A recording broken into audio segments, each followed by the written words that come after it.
Before I get this video started, I'd like to give a special thank you to Subaru of Corvallis for allowing me to come down and review the 2019 Subaru BRZ Limited. If you're interested in the 2019 Subaru BRZ or any of the other fantastic Subaru models, be sure to hit them up and they'll be happy to get you into your next vehicle.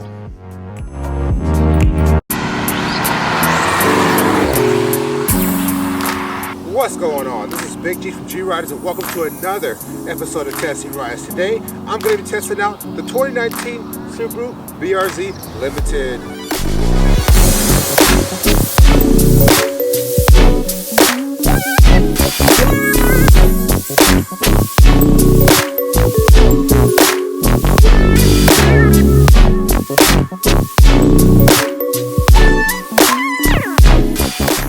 Welcome to the 2019 Subaru BRZ. The Subaru BRZ was introduced in the 2013 model year as a competitor in the compact sports car class to compete with the Miata, and it was kind of a joint venture between Toyota and Subaru. And the Toyota version kind of paid homage to the AE86 Toyota drift car that's very popular in Japan and now here in the United States. So this is not the same BRZ that was originally introduced back for the 2013 model year. In 2017, the BRZ was facelifted and it got a couple new features and options, and also it got a few more horsepower and torques, and also they made it look way better than it did before. They just kind of took the original BRZ and FRS look and they just modernized it, which I think this looks very good. This is the 2019 Subaru BRZ Limited, and this BRZ and all BRZs come standard with the 2.0 FA20 boxer 4-cylinder making 200 horsepower and 151 foot-pounds of torque.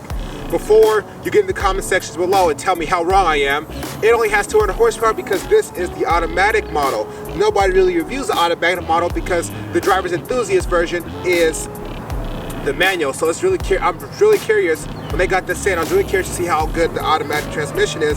So this is the automatic BRZ. So since this is the automatic BRZ, this is a little bit heavier than the other BRZ. So this one's about 2,800 pounds or so.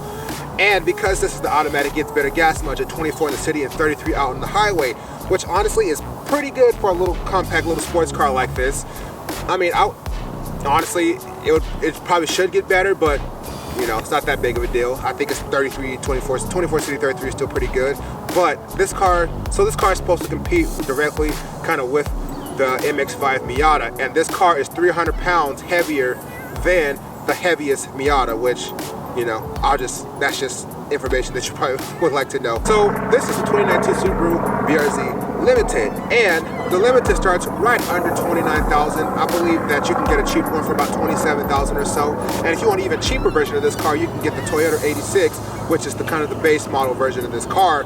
But this is probably one of the more expensive models you can get, and this one is just right under $31,000. And $31,000 is not bad for the loaded up model. One thing that I just found out today when looking at this vehicle, I'm not sure if the 2017 or 2018 models got it too, but because this is the Subaru, it has Subaru Starlink infotainment system, so that means it has Apple CarPlay and Android Auto. And I'm not sure if the Toyota does or not. I'm going to have to look into that later on, but that's kind of a plus for the BRZ. So I know Toyota's kind of been refusing lately to put those two things in their vehicles. I know they put Apple CarPlay in some of the cars, but they're still refusing on most of the cars. So before we take a look at the inside, we're not going to take too detailed toward the inside because it's not new or anything like that. We're going to take a look around the outside, and we're going to hop inside, and then we're going to head on the road. All right, so this is the 2019 Subaru BRZ Limited, and we're just taking a look around it before we take it out on the road. Just kind of look at a couple things. So a couple things I do like about the design of it. I like the front. I like they kind of made this lower fascia a little bit more aggressive, a little bit more modern when they facelifted back in 2017, and I like that the headlights are like completely 100% like LED everything. So I'm not sure if the headlights are LED, but I know the daytime running lights and the turn signals are LED in the front, and also in the rear, and also everything's LED in the rear too. I really like the wheels they did on the facelift. If I'm honest, I'm not a big fan of the stock BRZ wheels that were pre-facelift, and these ones are pretty nice, I think. And also, this color is finished in like your average Subaru blue, which is pretty awesome. Like, you know, you see a lot of Subarus in this color, but my opinion, like I said with the WRX review, I'm a huge fan of these in silver and in white because you don't see those as often. So around back, it has your BRZ badge, your Subaru badge, And it says Subaru too. I think that's a bit redundant. I feel like they should either just do one or the other on the back here, but that's just me. Also, I do like that this little spoiler that's on the back here, it's blue on the ends, and then like the actual wing part, it's like this matte black. I think it looks pretty nice. I think this is a really nice touch to kind of bring together the rear of the car. And also I like the little third eye in the back there with the reverse lights, and I think you can get like a rain light that fits that too, or like an LED one. And I also like the dual exhaust down there too. I think just the whole diffuser of the BRZ down here, for a stock diffuser, it looks pretty nice. So this one does come with some nice little Michelin tires up on there. And since this is a Subaru, it does have comfort access, the push button start. This is a Subaru key, you know, nothing new, different, or drastic about that. And it does have the comfort access. It has little notches there, so you could just walk up to it, grab the door handle, and open it up. So looking at the interior is really nice on these BRZs, because this is kind of the more expensive model. So I like this little carbon fiber here on kind of by the window switches and the mirror switches there. I do like this red stitching that's all across the interior. I think that looks pretty awesome.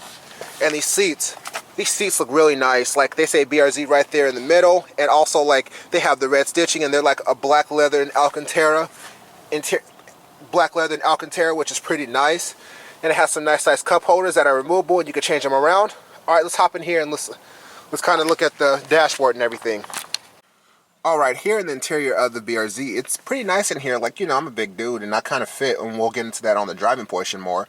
But everything looks really nice. Like this red stitching goes across the steering wheel also, and up on the dash, which is pretty nice. And I love this design of the center stack here. Like it has these little toggle switch buttons for the heating controls, and the screen is a pretty nice size. I love the position of the push button. You know, you got these little buttons down here. Focus, there we go. Has traction off, sport, snow, and then sport traction, and track traction. And traction off kind of for the track mode, which is pretty cool. I'm not going to be getting into that. I wish I could, but I can't this time because it's a little wet on the outside. And this car is for sale, so I don't want to tear it up, you know. And also it has has heated seats, which these buttons look like aftermarket buttons, and Subaru needs to like update this quite a bit, because I'm actually really getting tired of seeing that in the Subaru products. But besides that, this interior is pretty nice. It's laid out pretty well. I'm just go ahead and start it up.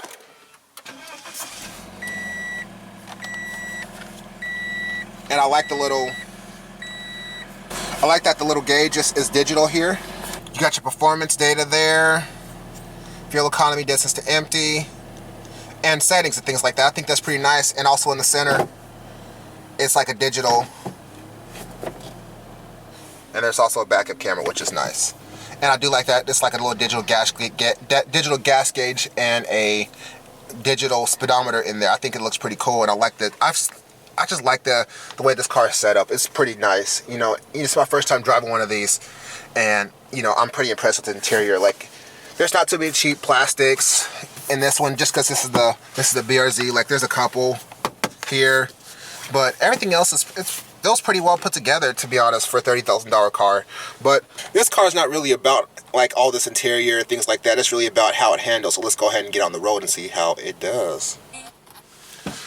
Welcome to the driving portion of the 2019 Subaru BRZ. Let's go ahead and head on the road and see how this thing does. So I'm looking at this camera screen right now, and I can already tell you guys probably can barely see me because it's quite dark in this car. That's why I always review cars with sunroofs, but you just have to bear with it. I'm gonna see if I can lighten it up in post-production, but I don't know how that's even gonna work. All right. Let's head out on the road in the automatic BRZ.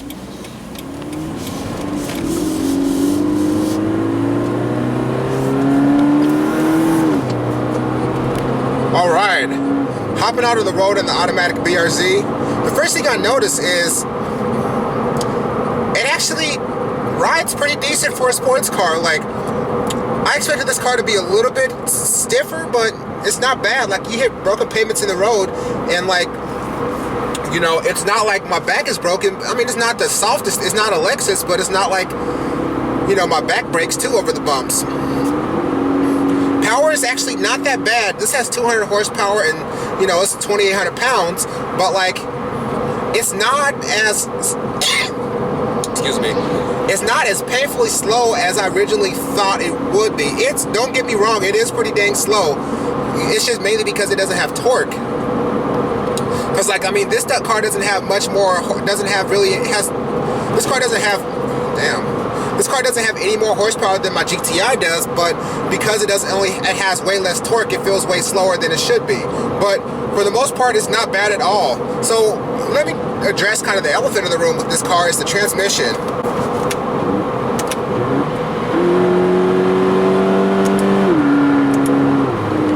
It's not dual clutch quick, but it's pretty sharp for a standard automatic. Like, you guys hear that?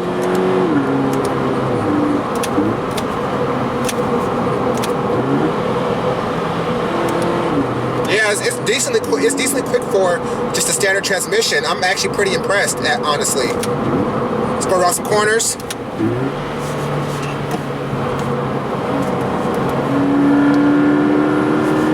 Okay, BRZ, I see you. So, going around the corner in the BRZ, this car, the steering is pretty confidence inspiring. Like, the tires on this stock one is pretty good.